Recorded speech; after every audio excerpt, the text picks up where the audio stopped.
सोचो, एक आदमी न्यूयॉर्क आता है, हाथ में एक सिंपल सा सूटकेस लेकर। देखने में सूटकेस बिल्कुल नॉर्मल है, लेकिन उसके अंदर कपड़े, शूज या पासपोर्ट नहीं है, बल्कि एक पूरी मैजिकल दुनिया छुपी है। ऐसी दुनिया जहां एक छोटा सा क्रिएचर बैंक लूट सकता है, एक जायंट बीस्ट पूरा स्ट्रीट उड़ा सकता है और एक मैजेस्टिक थंडरबर्ड आसमान में स्टॉर्म क्रिएट कर सकता है। लेकिन सबसे इंटरेस्टिंग बात यह है कि मूवी का नाम फैंटास्टिक बीस्ट जरूर है, पर असली डेंजर शायद बीस्ट से भी ज़्यादा डार्क है, क्योंकि न्यूयॉर्क के अंदर कुछ ऐसा छुपा है जो मैजिक से नहीं, दर्द, एब्यूज़ और फियर से बना है। और जब सप्रेस्ड मैजिक फटता है तो वो सिर्फ घर नहीं तोड़ता, वो पूरा शहर हिला देता है। मूवी स्टार्ट होती है 1926 के न्यूयॉर्क से। वर्ल्ड के न्यूज़पेपर में एक डेंजरस डार्क विजार्ड का नाम छाया हुआ है, Gaylord Grindelwald. Magical world tension में है, अथॉरिटीज उसे ढूंढ रही हैं और हर जगह एक ही फियर है, अगर मैजिक का सीक्रेट नॉन मैज वर्ल्ड के सामने आ गया तो कैओस आ जाएगा। नो मैज मतलब अमेरिकन वर्ड फॉर मगल, यानी non magical person.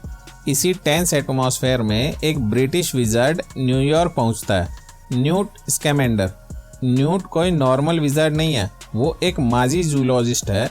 Simple word में बोलें तो मैजिकल क्रिएचर्स का एक्सपर्ट, केयरटेकर, डॉक्टर और प्रोटेक्टर, सब कुछ एक साथ। उसके हाथ में एक पुराना सा सूटकेस है, बाहर से बिल्कुल ऑर्डिनरी, लेकिन अंदर अलग अलग मैजिकल क्रिएचर्स के लिए पूरा हैबिटेट बना हुआ है। मतलब सूटकेस नहीं, पॉकेट साइज मैजिकल यूनिवर्स है।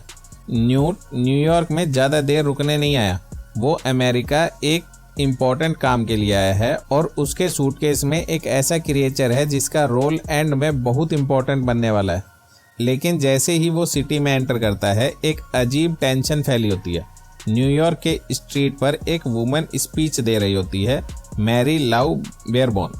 वो न्यू सैलम फिलैंथ्रोपिक सोसाइटी नाम का एंटी मैजिक ग्रुप चलाती है। उसका मिशन है विचेज और विजर्ड को एक्सपोज करना। वो पब्लिक को बोलती है कि मैजिक रियल है, विचेज डेंजरस हैं और उन्हें रोका जाना चाहिए। नॉर्मल लोग उसकी बातों को क्रेजी समझ रहे होते हैं, लेकिन हिडन आयरनी ये है कि इस बार मैरी लाउ कम्प्लीटली रॉन्ग भी नहीं है। मैजिक सच में एग्जिस्ट करता है, बस दुनिया को पता नहीं चलना चाहिए। मैरी लाउ के साथ कुछ एडॉप्टेड चिल्ड्रंस भी पैम्पलेट बांट रहे होते हैं। उनमें एक लड़का है, क्रीडेंस बेयरबॉर्न। क्रीडेंस बहुत क्वाइट है, वो हमेशा डरा हुआ, झुका हुआ और इमोशनली क्रश्ड लगता है। इस वक्त वो सिर्फ साइड कैरेक्टर लगता है, लेकिन मूवी उसकी सैडनेस को कैजुअली नहीं दिखला रही।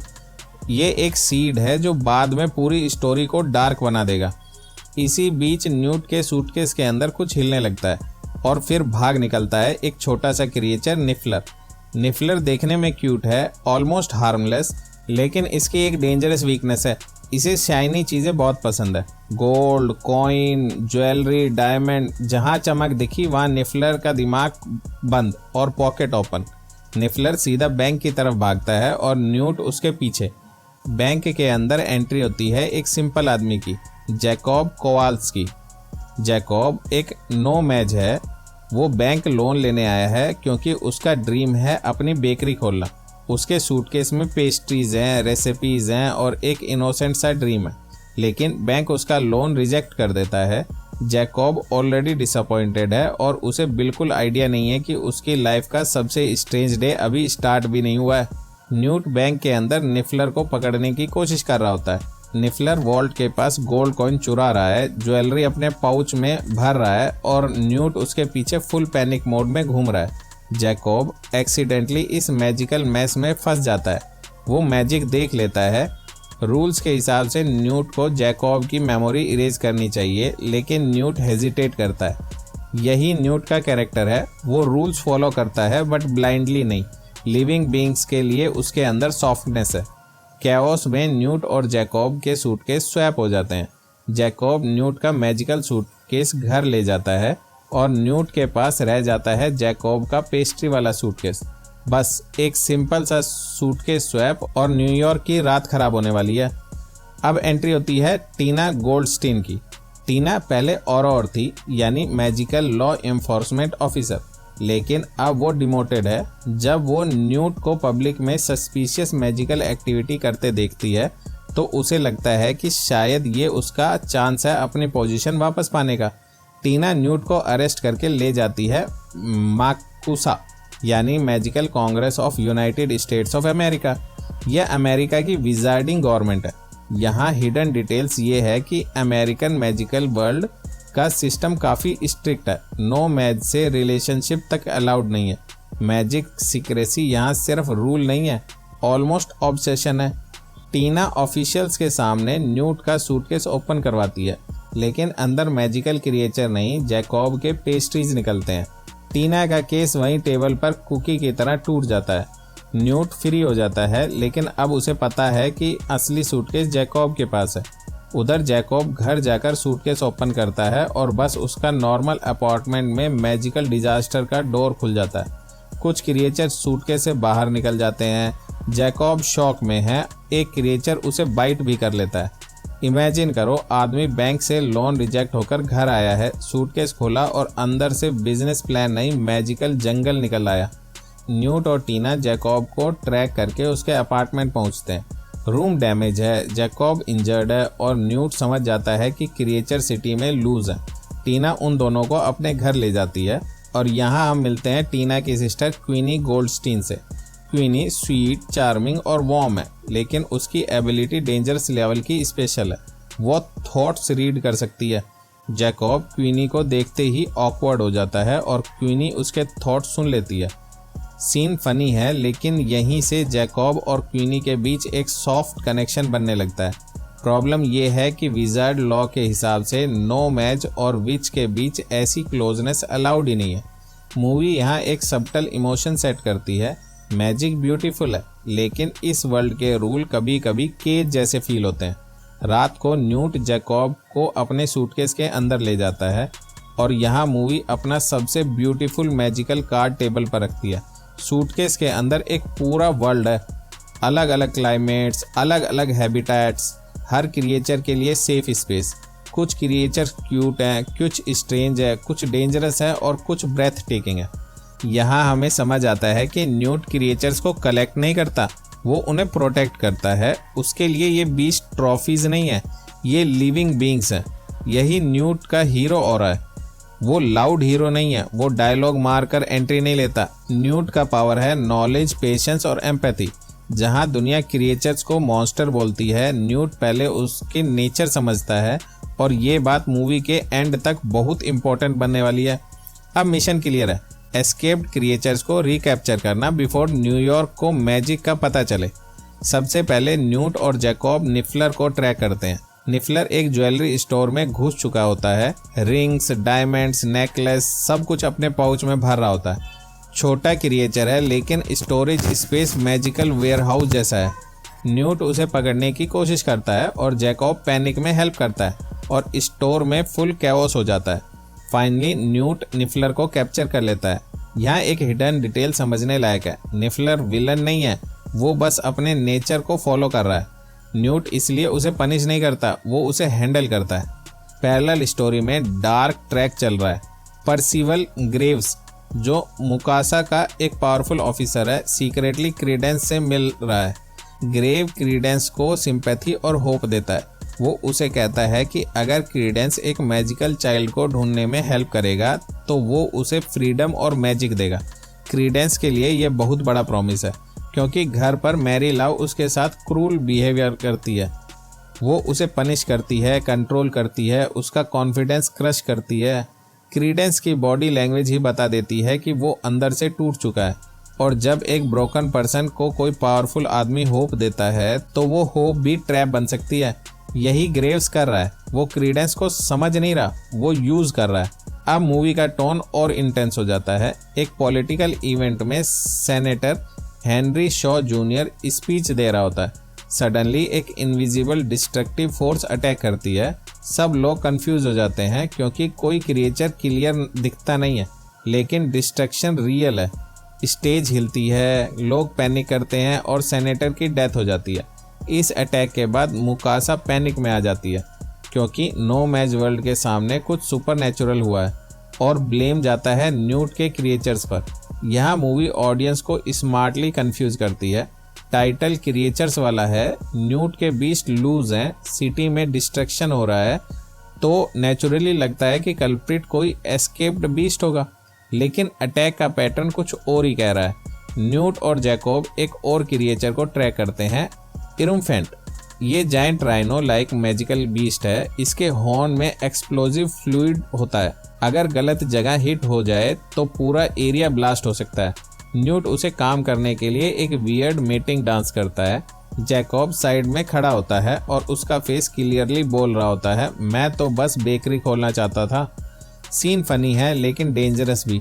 न्यूट ब्रूट फोर्स यूज नहीं करता, वो क्रिएचर के बिहेवियर को समझता है। ये न्यूट का सेकंड ऑरा मोमेंट है। वो बीस्ट से लड़ता नहीं है, वो उसकी लैंग्वेज समझता है। टीना सोचती है कि अगर वो सच मुकासा को बता देगी तो सब सॉल्व हो जाएगा, लेकिन मुकासा ऑलरेडी शो अटैक के बाद प्रेशर में है। ऑफिशियल्स न्यूट की बात बिलीव नहीं करते। ग्रेव्स न्यूट पर एक्यूज करता है कि वो डेंजरस क्रिएचर लाया और शायद ग्रिंडलवाल्ड से कनेक्टेड हो सकता है। न्यूट का सूटकेस इंस्पेक्ट होता है और यहीं ग्रेव्स को एक डार्क मैजिकल फोर्स मिलती है, ऑब्सक्यूरस। अब न्यूट एक्सप्लेन करता है कि ऑब्सक्यूरस क्या होता है। जब किसी मैजिकल चाइल्ड को अपना मैजिक सप्रेस करने को फोर्स किया जाता है, जब उसे मैजिक करने से रोका जाता है, जब फियर, ट्रॉमा और एब्यूज के अंदर उसका मैजिक ट्विस्ट हो जाता है, तो उसके अंदर एक डिस्ट्रक्टिव फोर्स डेवलप होती है।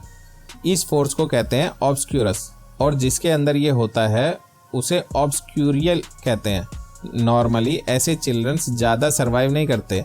यहाँ मूवी का रियल इमोशनल हॉरर रिवेल होता है। पहले तक हमें लग रहा था कि स्टोरी रन अवे क्रिएचर्स की है, लेकिन अब समझ आता है कि न्यूयॉर्क में जो डिस्ट्रक्शन हो रहा है वो शायद किसी बीस्ट का नहीं, किसी डैमेज्ड मैजिकल चाइल्ड का रिजल्ट हो सकता है। ग्रेव्स इस इंफॉर्मेशन में बहुत इंटरेस्टेड हो जाता है और ये इंटरेस्ट नॉर्मल नहीं लगता। मुकासा न्यूट, टीना और जैकोब के अगेंस्ट एक्शन लेती है। जैकोब की मेमोरी इरेज करने का डिसीजन होता है। न्यूट और टीना को एग्जीक्यूशन चैम्बर में लाया जाता है। ये सीन डिस्टर्बिंग है क्योंकि एग्जीक्यूशन वायलेंट नहीं दिखता, सब काम, कंट्रोल्ड और ऑफिशियल लगता है। टीना को एक मैजिकल फ्लूइड के पास ले जाया जाता है जहां उसकी मेमोरीज उसे दिखाई जाती हैं। यहाँ टीना का गिल्ट रिवेल होता है। टीना ने पहले क्रीडेंस को मैरी लाव के अब्यूज से बचाने की कोशिश की थी, इसी वजह से वो डिमोट हुई थी। मतलब टीना केयरलेस ऑफिसर नहीं है, वो एक्चुअली कंपनसेट है। सिस्टम ने उसे पनिश किया क्योंकि उसने रूल से ज़्यादा इंसानियत को इम्पोर्टेंस दी। न्यूट अपनी क्विक थिंकिंग और क्रिएचर की हेल्प से टीना को रेस्क्यू करता है। क्वीनी जब जैकोब को बचा लेती है, अब टीम कंप्लीट हो चुकी है। न्यूट, टीना, क्वीनी और जैकोब, और अब ये सब फ्यूजिटिव्स हैं। ग्रुप एक हिडन मैजिकल स्पीक इजी बार में जाता है, द ब्लाइंड पिग। यहाँ न्यूयॉर्क का विजार्डिंग अंडरवर्ल्ड दिखाया जाता है। Goblin, shady deal, secret information, magical jazz, पूरा सीन एक फैंटेसी न्यूयॉर्क पेंटिंग जैसा लगता है। न्यूट एक गॉबलिन इंफॉर्मेट गनार्लक से इंफॉर्मेशन मांगता है। गनार्लक बदले में न्यूट का बोट ट्रकल पिकेट मांगता है। पिकेट छोटा सा ग्रीन क्रिएचर है जो न्यूट से बहुत ज़्यादा अटैच है। यहाँ न्यूट का सॉफ्ट साइड और क्लियरली दिखता है। क्रिएचर उसके लिए एसेट नहीं है, ऑलमोस्ट फैमिली है। डील मैसी होती है, मुकासा रेड कर देती है और ग्रुप फिर एस्केप करता है। अब न्यूट का लास्ट क्रिएचर ट्रैक करना है। एक है डेमीगाइस। डेमीगाइस इनविजिबल हो सकता है और पॉसिबल फ्यूचर सेंस कर सकता है, इसलिए उसे पकड़ना इजी नहीं है। उसके साथ है ओक्यूमी। ओक्यूमी मूवी का मोस्ट ब्रेथ टेकिंग क्रिएचर में से एक है। सरपेंट और बर्ड का मिक्स, ब्यूटीफुल भी है और डेंजरस भी।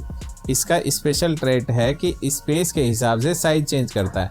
अगर जगह बड़ी है तो जायंट, अगर जगह छोटी है तो टाइनी। डिपार्टमेंट स्टोर के अंदर ओक्यूमी जायंट फॉर्म ले लेता है। सीन विजुअली मैजिकल है। एक तरफ डेंजर है, दूसरी तरफ क्रिएचर्स का डिज़ाइन इतना ब्यूटीफुल है कि आप उसे मॉन्स्टर बोलने से पहले एक सेकेंड रुक जाते हो। न्यूट फिर अटैक नहीं करता, वो ओक्यूमी को छोटी जगह का इल्यूजन देता है ताकि वो श्रिंक हो जाए। फाइनली टीम डिस्गाइज और ओक्यूमी को कैप्चर कर लेती है। न्यूट का पॉइंट फिर प्रूव होता है, रियल मैजिक वॉन्ड से स्पेल मारना नहीं, किसी लिविंग क्रिएचर को समझना है।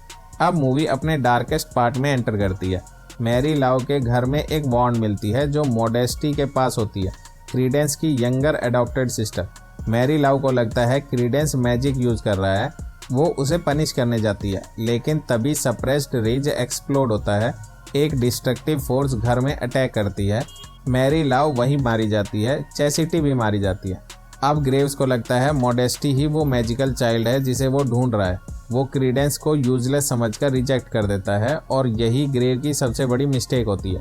क्रीडेंस रिवेल करता है कि ऑब्सक्यूरल मॉडेस्टी नहीं है, वो खुद है। सालों का एब्यूज, फियर, लोनलीनेस और बिट्रेयल सब मिलकर उसके अंदर एक डार्क स्टॉर्म बन चुके हैं। क्रीडेंस का मैजिक यूजुअली पावरफुल है, इसलिए वो इतनी एज तक सरवाइव कर पाया। अब वो न्यूयॉर्क में डिस्ट्रक्शन अनलीश कर देता है। बिल्डिंग टूटने लगती हैं, स्ट्रीट क्रैक होने लगती हैं, सबवे सिस्टम कोलैप्स होने लगता है। मैजिकल वर्ल्ड का सीक्रेट किसी भी सेकंड एक्सपोज हो सकता है। न्यूट सबवे टनल में क्रीडेंस को फाइंड करता है और यहाँ न्यूट का रियल कैरेक्टर शाइन करता है। वो क्रीडेंस को मॉन्स्टर नहीं बोलता, वो उसे समझाने की कोशिश करता है। न्यूट जानता है कि क्रीडेंस ईवल नहीं है, वो विक्टिम है। टीना भी वहाँ पहुँचती है क्योंकि टीना ने पहले क्रीडेंस को प्रोटेक्ट करने की कोशिश की थी। क्रीडेंस उसकी वॉइस पर रिएक्ट करता है। एक सेकंड के लिए लगता है कि शायद क्रीडेंस काम हो सकता है, लेकिन ग्रेव्स आ जाता है। ग्रेव्स क्रीडेंस को अपनी साइड लेना चाहता है। न्यूट और टीना उसे बचाना चाहते हैं। सबवे टनल में 3 फोर्सेस खड़ी होती हैं, एक सिस्टम जो सीक्रेट बचाना चाहता है, एक विलन जो वेपन चाहता है और एक लड़का जो अपना दर्द किसी को समझाना चाहता है। मुकासा प्रेसिडेंट, सरफीना और ऑरोर्स अराइव करते हैं और विदाउट टेकिंग रिस्क वो क्रीडेंस पर अटैक कर देते हैं। ऑब्सक्यूरल शैटर्ड हो जाता है। सबको लगता है कि क्रीडेंस खत्म हो गया, लेकिन न्यूट एक टाइनी डार्क विस्प एस्केप होती हुई नोटिस करता है। मूवी इसे लाउड रिवेल नहीं करती, बस एक स्मॉल अनसेटलिंग हिंट छोड़ देती है। अब ग्रेव्स का मास्क गिरने लगता है। वो माकुसा के लॉ क्रिटिसाइज करता है। उसका कहना है कि मैजिकल कम्युनिटी को नोमैड्स से छुपकर नहीं रहना चाहिए। यहाँ समझ आता है कि ग्रेव्स का गोल क्रीडेंस को बचाना नहीं था, वो ऑब्सक्यूरियल को वेपन बनाकर मैजिकल वर्ल्ड एक्सपोज करना चाहता था। न्यूट के क्रिएचर्स को ब्लेम किया जा सकता था, मतलब पूरी मूवी में क्रिएचर कैओस एक डिस्ट्रैक्शन था, रियल प्लान पॉलिटिकल था। ग्रेव्स ऑरोरा से फाइट करता है और उन्हें इजीली ओवरपावर कर देता है। यहाँ ऑडियंस को फील होता है कि ग्रेव्स सिर्फ एक पावरफुल ऑफिसर नहीं हो सकता, कुछ बहुत ऑफ है। न्यूट अपने मैजिकल क्रिएचर्स की हेल्प से ग्रेव को कैप्चर करता है। फिर न्यूट स्पेल यूज करता है और ग्रेव्स का डिस्गाइज टूटने लगता है और सामने आता है असली फेस, प्रिसिवल ग्रेव्स। एक्चुअली ग्रेव्स था ही नहीं, वो था गिलार्ड ग्रिंडलवाल्ड, वही डार्क विजार्ड जिसका नाम ओपनली हेडलाइंस में शैडो की तरह चल रहा था। पूरे टाइम वो हीरोज के बीच खड़ा था। इस रिवेल से समझ आता है कि मूवी के बैकग्राउंड में सिर्फ क्रिएचर कैओस नहीं, एक डेंजरस आइडियोलॉजी भी चल रही थी। ग्रिंडलवाल्ड अरेस्ट हो जाता है, लेकिन न्यूयॉर्क की प्रॉब्लम अभी खत्म नहीं हुई है। नो मैज सिटीजन्स ने मैजिकल डिस्ट्रैक्शन देख लिया है, बिल्डिंग्स डिस्ट्रॉय हो गई हैं, स्ट्रीट टूट चुकी है, पब्लिक ने इम्पॉसिबल चीजें विटनेस की हैं। मकुसा का सीक्रेट एक्सपोज होने वाला है। तब न्यूट अपने सूटकेस से एक मैजेस्टिक क्रिएचर रिलीज करता है, थंडरबर्ड, जिसका नाम फ्रैंक है। फ्रैंक वही क्रिएचर है जिसे न्यूट अमेरिका में रिलीज करने लाया था। थंडरबर्ड स्काई में उड़ता है, क्लाउड्स गैदर होते हैं और फिर न्यूयॉर्क पर रेन स्टॉर्म शुरू होता है। इस रेन में मेमोरी इरेजिंग मैजिक मिक्स होता है। जो नो मैज ने मैजिक डिस्ट्रैक्शन देखा था, वो मेमोरीज वॉश होने लगती हैं। साथ ही विजार्ड सिटी रिपेयर करते हैं, बिल्डिंग्स वापस नॉर्मल होती है, स्ट्रीट क्लीन होती है, पीपल फॉरगेट कर जाते हैं। मैजिक वंस अगेन शैडो में चला जाता है। सीन विजुअली ब्रेथ टेकिंग है। थंडरबर्ड आसमान में, न्यूयॉर्क रेन में और पूरा शहर जैसे एक मैजिकल पेंटिंग बन जाता है। लेकिन इस ब्यूटीफुल सीन के अंदर हार्ट ब्रेक छुपा है, क्योंकि जैकॉब भी नो मैज है, उसकी मेमोरीज भी इरेज होनी है। जैकॉब न्यूट, टीना और क्वीनी से गुड बाय बोलता है। क्वीनी और जैकॉब के बीच इमोशनल मोमेंट होता है। उनका बॉन्ड रियल था, लेकिन विजार्डिंग लॉ के हिसाब से अलाउड नहीं था। क्वीनी उसे गुड बाय किस देती है। जैकॉब रेन में खड़ा होता है और धीरे धीरे उसकी मेमोरीज वॉश अवे हो जाती हैं। ये मूवीज का सबसे क्वाइट हार्ट ब्रेक है। कोई विलन पंच नहीं, कोई एक्सप्लोजन नहीं, बस एक आदमी जिसने अपनी लाइफ का सबसे मैजिकल एक्सपीरियंस किया, फ्रेंड्स बनाए, लव फील किया और फिर सब भूल गया। एंडिंग में न्यूट न्यूयॉर्क छोड़ने जा रहा होता है। टीना और न्यूट के बीच एक सॉफ्ट कनेक्शन बन चुका है। दोनों ऑकवर्ड है लेकिन क्लियरली एक दूसरे को रिस्पेक्ट करते हैं। न्यूट अपनी बुक कंप्लीट करने वाला है, the fantastic beast and where to find them, और यहाँ टाइटल का हिडन मीनिंग स्ट्रॉन्ग फील होता है। ये सिर्फ मैजिकल क्रिएचर्स की गाइड नहीं है, मूवी हमें दिखाती है कि बीस्ट लेबल कितना डेंजरस हो सकता है। निफलर बीस्ट लगता है लेकिन वो बस शाइनी चीज़ें चेज करता है। इरुम्फेंट डेंजरस है लेकिन वो अपने नेचर को फॉलो करता है। ओकामी स्कैरी लगता है लेकिन उसका बिहेवियर समझकर उसे हैंडल किया जा सकता है। और क्रीडेंस, दुनिया उसे मॉन्स्टर समझ लेती है लेकिन न्यूट समझता है कि वो मॉन्स्टर नहीं, हर्ट ह्यूमन है। यही न्यूट को स्पेशल बनाता है। लास्ट सीन में जैकब अपनी बेकरी ओपन कर चुका होता है। न्यूट ने सीक्रेटली उसकी हेल्प की थी, ओकामी ने सिल्वर एग शेल के थ्रू की थी। जैकब की बेकरी सक्सेसफुल है लेकिन सबसे इंटरेस्टिंग बात यह है कि उसके पेस्ट्रीज मैजिकल क्रिएचर्स के शेप में होते हैं। निफलर, इरुम्फेंट, डिस्गाइज, वो सब जिसे जैकब सपोजिटली भूल चुका है, मतलब मेमोरी इरेज हो गई है लेकिन फीलिंग कहीं ना कहीं रह गई है। कुछ एक्सपीरियंस दिमाग से डिलीट हो सकते हैं लेकिन दिल के किसी कॉर्नर में उसका ब्लूप्रिंट बच जाता है। एंड में क्वीनी बेकरी में आती है, जैकब उसे देखता है। टेक्निकली उसे क्वीनी याद नहीं होनी चाहिए लेकिन उसके फेस पर एक स्माइल आ जाती है, जैसे माइंड कह रहा हो कि मैं तुम्हें नहीं जानता, लेकिन हार्ट बोल रहा हो कहीं ना कहीं मैं तुमसे पहले मिल चुका हूँ। तो ये थी fantastic beast and where to find them की कंप्लीट स्टोरी। सरफेस पे ये मूवी मैजिकल क्रिएचर्स की एडवेंचर लगती है लेकिन अंदर से ये स्टोरी एक सीक्रेसी, फियर, एब्यूज, एम्पैथी और पावर मिसयूज किया। न्यूट का सूटकेस एक सेफ वर्ल्ड है जहाँ डेंजरस क्रिएचर भी केयर पाते हैं, लेकिन क्रीडेंस के घर एक प्रिजन था जहाँ एक मैजिकल चाइल्ड को फियर के नाम पर क्रश किया गया। इसी कॉन्ट्रास्ट से मूवी का रियल इमोशन निकलता है। एक तरफ न्यूट है जो मॉन्स्टर्स में भी इनोसेंस देख सकता है, दूसरी तरफ सोसाइटी है जो हर्ट चिल्ड्रन को भी मॉन्स्टर बना देती है, और बीच में ग्रिंडेलवाल्ड जैसा विलन है जो विक्टिम्स को वेपन बना देता है। न्यूट स्कैमेंडर हीरो इसलिए नहीं है क्योंकि वो सबसे लाउड है, वो हीरो इसलिए है क्योंकि जब दुनिया किसी चीज़ को बीस्ट बोल देती है, न्यूट पहले उसे समझने की कोशिश करता है। और कभी कभी मैजिक का सबसे बड़ा फॉर्म स्पेल नहीं होता, एम्पैथी होती है। आपको क्या लगता है, जैकब सच में सब कुछ भूल गया या उसके अंदर कहीं मैजिक सरवाइव कर गया? कमेंट्स में जरूर बताना। मेरा ये चैनल सब्सक्राइब करें और मेरे हर अपडेट आपको मिले, इसके लिए बेल आइकन जरूर दबाइएगा। आप सभी को मेरी ढेर सारी शुभकामनाएं।